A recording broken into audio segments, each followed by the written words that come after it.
Hi நான் ஜெசோனா. நடிகர் ஜெயம் ரவி, பாடகி கெனிசாவோட தொடர்பு. பத்திரிகையாளர்களிடம் ஜெயம் ரவி கடுமையாக சாடினார். முதல்ல கெனிசானா யாரு? கெனிசாவும் நடிகர் ஜெயம் ரவியும் என்ன பண்ண போறாங்க? இப்போ என்ன பண்ணிட்டு இருக்கிறாங்க? ஜெயம் ரவி ஆர்த்தியை பிரிஞ்சதுக்கான காரணம் என்ன? ஆர்த்தி ஜெயம் ரவியை பத்தி ஒரு லெட்டரை எழுதியிருந்தாங்க. அந்த லெட்டர்ல என்ன இருந்துச்சு? இதெல்லாம் பத்தி தான் இந்த வீடியோல பார்க்க போறோம். வாங்க வீடியோக்குள்ள போகலாம்.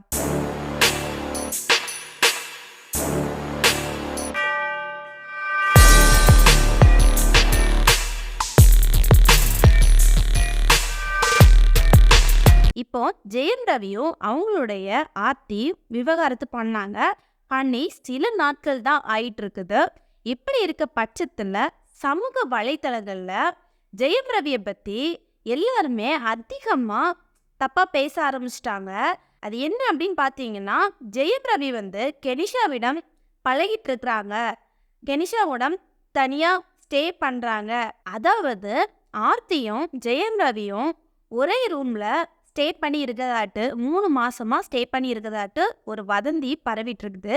இது உண்மையா இல்லையா?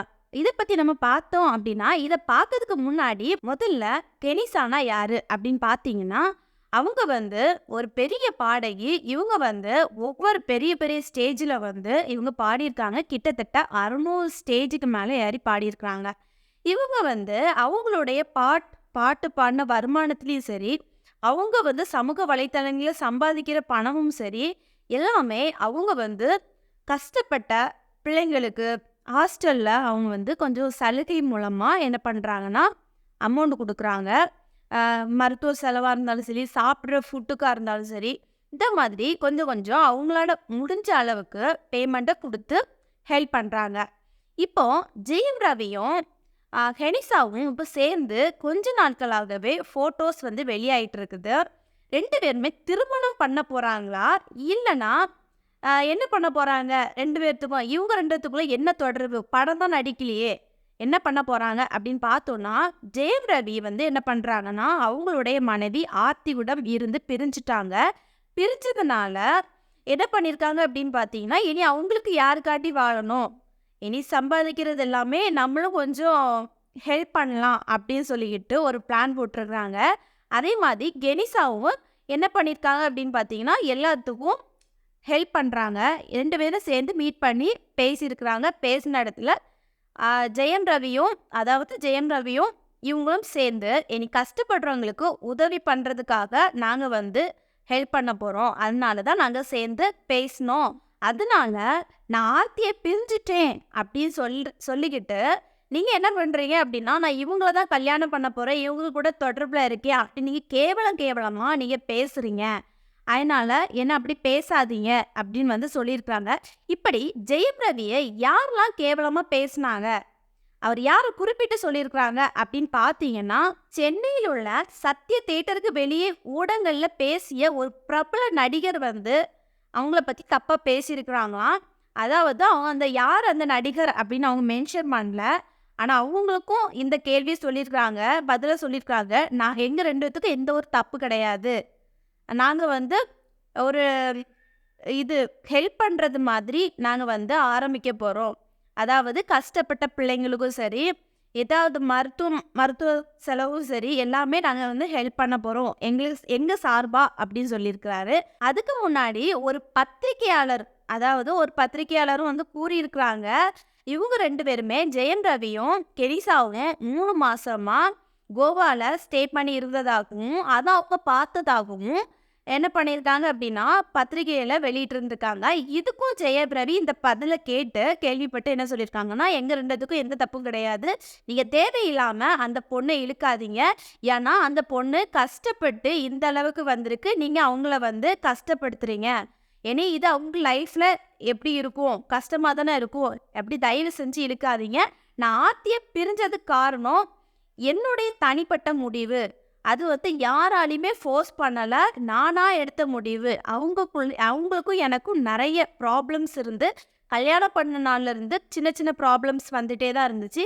கடைசியில் அவங்க மாமியார் கூட, அதாவது என்னுடைய மாமியார் கூட நான் படம் நடிச்சேன். அதுல ஒரு ஒரு சண்டை வந்தனால, அதுலயும் ஆர்த்திக்கு எனக்கு ரொம்ப சண்டைனால ஒரு பிரிவினை ஏற்பட்டுச்சு. இதனால நான் பிரிஞ்சேன். ஏற்கனவே உங்களுக்கு தெளிவா சொல்லியிருந்தேன். ஆனா, இதுக்கு முன்னாடி நீங்க யார்கிட்ட பேசினாலும், யார்கிட்ட பழகுனாலும் நீங்க தப்பா பேசணும்னு அவசியம் கிடையாது. என்னுடைய தனிப்பட்ட முடிவு தான் நான் ஆர்த்திய பிரிஞ்சது அப்படின்னு வந்து ஜெயம் ரவி சொல்லியிருக்காங்க. ஆர்த்தி வந்து ஜெயம் ரவி பிரிஞ்சதுக்காக ஒரு லெட்டர் போட்டிருந்தாங்க. அதாவது நம்ம ஜெயம் ரவி வந்து லெட்டர் போட்டிருந்தாங்கல்ல, அதே மாதிரி ஆர்த்தியும் போட்டிருந்தாங்க. அந்த கடிதத்துல என்ன எழுதியிருந்தாங்க அப்படின்னு பார்த்தோம்னா, அந்த லெட்டர்ல என்ன கூறியிருந்தாங்க அப்படின்னு பார்த்தோம்னா, நான் அதை வாசிக்கிறேன், தெளிவா கேட்டுடுங்க. சமீபத்தில் ஊடகங்களிலும் சமூக வலைதளங்களிலும் எங்கள் திருமண வாழ்க்கை குறித்து வெளியான அறிக்கை பார்த்து நான் கவலையும் மனவேதனையும் அடைந்தேன்.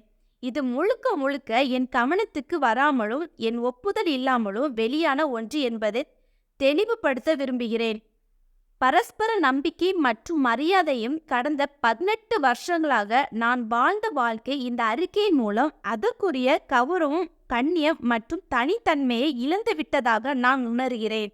அதாவது அவங்களுடைய விவகாரத்தை பத்தி அவங்க வந்து அழகா சொல்லியிருந்தாங்க. அதுக்கு பிறகு என்ன எழுதியிருக்காங்க அப்படின்னு பார்த்தீங்கன்னா, என் கணவரிடம் மனம் விட்டு பேச என் கணவரை சந்திக்க வேண்டும் என நான் சமீப காலமாக பலவித முயற்சிகளை செய்தேன். ஆனா அதற்கான வாய்ப்பு எனக்கு மாறுபட்டது. நானும் என் 2 குழந்தைகளும் எதுவும் புரியாமல் தவித்து கொண்டிருந்தோம். திருமண பந்தத்தில் இருந்து விலக வேண்டும் என்ற இந்த முடிவு முழுக்க முழுக்க சொந்த விருப்பத்தை சார்ந்தது. அவராகவே எடுத்த முடிவே தவிர குடும்ப நலன் கருதி எடுக்கப்பட முடிவு அல்ல. அதாவது அவங்க ஜெயம் ரவியை வந்து பார்க்கறதுக்கு போயிருக்கிறாங்க. போன இடத்துல அவங்களுக்கு அந்த வாய்ப்பு கிடைக்கல. அது யார் பண்ண சதின்னு சொல்ல முடியாது. இதனால அவங்க வந்து அதிக குழப்பத்திலையும் என்ன பண்ணணும்னு தெரியாம அவங்களுடைய 2 பசங்க கூட சேர்ந்து இருக்கிறாங்க. அதாவது அவங்க தெளிவா சொல்லியிருக்கிறாங்க. ஆழ்ந்த மனவேதனை இருக்கின்ற நிலையில் நான் பொதுவெளி இது குறித்து கருத்து தெரிவிப்பதை தவிர்க்கவே இப்போது விரும்புகிறேன். ஆனால் என் மீது குற்றம் சாட்டிய என் நடத்தை மீது கலக்கம் கற்பிக்கும் வகையில் பொதுவெளியில் மறைமுக நடத்தப்படும் தாக்குதல்களை மிகுந்த சிரமத்துடன் எதிர்கொள்ள வேண்டியதுள்ளது. அதாவது ஜெயம் ரவி ஆர்த்தியை பிரிஞ்சதுக்கு அப்புறம் சமூக வலைதளங்கள்ல வைரல் ஆகி எல்லாருமே ஆர்த்தியை திட்ட ஆரம்பிச்சிருந்தாங்க. அதுக்கு அவங்க பதில் சொல்லியிருக்காங்க. இந்த ஆதாரமற்ற குற்றச்சாட்டுகள் என் குழந்தைகளை காயப்படுத்துவதை என்னால் அனுமதிக்க இயலாது. மறுக்கப்பட்ட பொய்கள் காலப்போக்கில் உண்மையாக நம்பப்படும் என்பதால் அவற்றின் மாறுபடும் என் முதல் கடமையாகிறது. தற்போது இந்த கடினமான காலகட்டத்தில் என் குழந்தைகளுக்கு தேவைப்படும் தைரியத்தை, மனதிடத்தையும் அவர்களுக்கு ஒருத்தியாக நின்று அவளுக்கு வழங்குவதே என் தலையாய கடமை. காலம் நடந்த உண்மைகளை எந்த பாரபட்சமும் இன்றி உணர்ந்தும் என்பதை முழுமையாக நம்புகிறேன். இந்த கடின காலத்தை நான் என் குழந்தைகளும் கடக்கும் வரை எங்கள் தனிப்பட்ட உணர்வுகளுக்கு மதிப்பளிக்குமாறு தாழ்மையுடன் கேட்டுக்கொள்கிறேன். இத்தனை காலமாக எங்களுக்கு ஆதரவு மட்டுமன்றி நல்வழி காட்டி வரும் பத்திரிகை, ஊடக மற்றும் ரசிக பெருமக்களுக்கு என் மனமார்ந்த நன்றி. உங்களுக்கு அன்பும் ஆதரவு மட்டுமே என்னையும் என் குழந்தைகளையும் இந்த காலகட்டம் துணையாக காத்து நிற்கும். இந்த சோதனையிலிருந்து நாங்கள் மீண்டு வர உங்கள் பிரார்த்தனைகள் துணை நிற்க வேண்டும் என்று உங்களை வேண்டி விரும்பி கேட்டுக்கொள்கிறோம் அப்படின்னு வந்து ஆர்த்தி அவங்களுடைய லெட்டர்ல சொல்லியிருக்கிறாங்க. அதாவது நான் வந்து சமூக ஊடகங்கள்ல என்னை பத்தி பேசுறதும் சரி, என்னுடைய பிள்ளைங்களுக்கு மேல வந்து அது ரொம்ப பாதிப்பு ஏற்படும். இப்போ பொதுவாக சமூக ஊடகங்கள்ல பேசுவாங்க நிறைய. ஆனால் அவங்களுடைய பிள்ளைங்களுக்கு தான் அந்த பாதிப்பு ஏற்படும். அதுதான் அவங்கள சொல்லியிருக்கிறாங்க தெளிவாக. நீங்கள் வந்து சப்போர்ட் பண்ணுறேன் அப்படின்னு வந்து நான் நினைக்கிறேன் அப்படின்னு வந்து அந்த லெட்டர்ஸில் சொல்லியிருக்கிறாங்க. உங்கள் ஆதரவு எனக்கு தேவை அப்படின்னு சொல்லியிருந்தாங்க. இதே தான் ஜெயம் ரவி அந்த லெட்டர்ஸில் சொல்லியிருக்கிறாங்க.